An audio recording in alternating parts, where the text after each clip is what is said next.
Good evening, friends. DW Pastor Barry here at the General's desk. And yes, my face will tell it all. I am tired this evening, but I'm doing well. Can't really think of anything to complain about except for being tired. But I'm good, and I enjoy devotional videos. As you can tell, I'm climbing all the way up, and before you know it, I'm going to reach 3,000 devotional videos on one YouTube channel alone. And I do have two other YouTube channels that I don't really add many videos to. I should add one to the spiritual warfare channel at some point. I don't think people are watching that channel as of late because they don't see anything new posted there. So I get it. I put more effort these days into devotionals for many reasons. There's not just to encourage people and get in the Word a bit. It's also to it's documentation of what's going on in my life and what's going on in the world, because I often talk about that before I get into a particular devotion for the day that I do it. This is Daily Wisdom for Men, the 2017 edition. Small little book. It is a full year, though. Just a little bit, it's about as big as my hand is.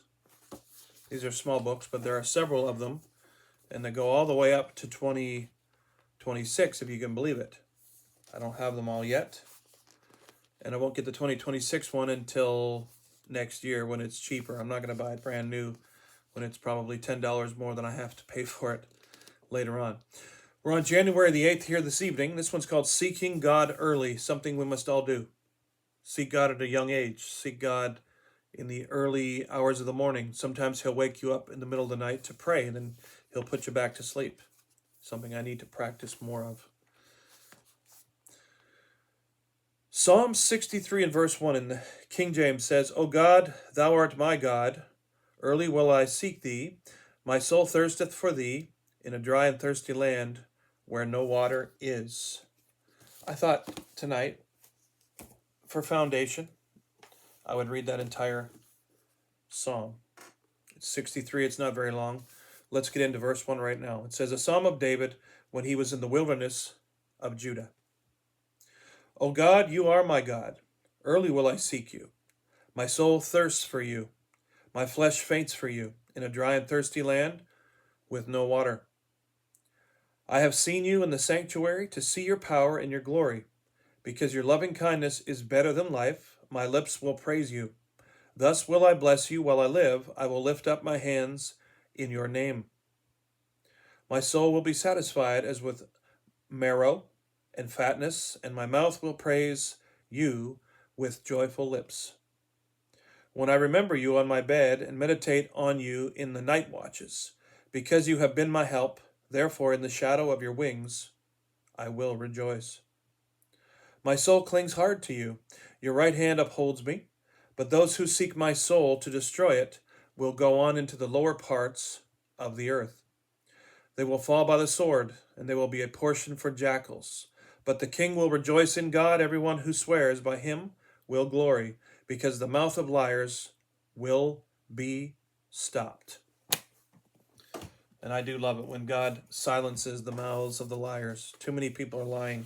Even too many of God's people are known to be liars in this day and age. Seeking God Early, once again, is our title. The author says, though it may be difficult to believe at the time, there are benefits to experiencing a difficult life with numerous setbacks and problems. Boy, that doesn't really sound very encouraging, does it?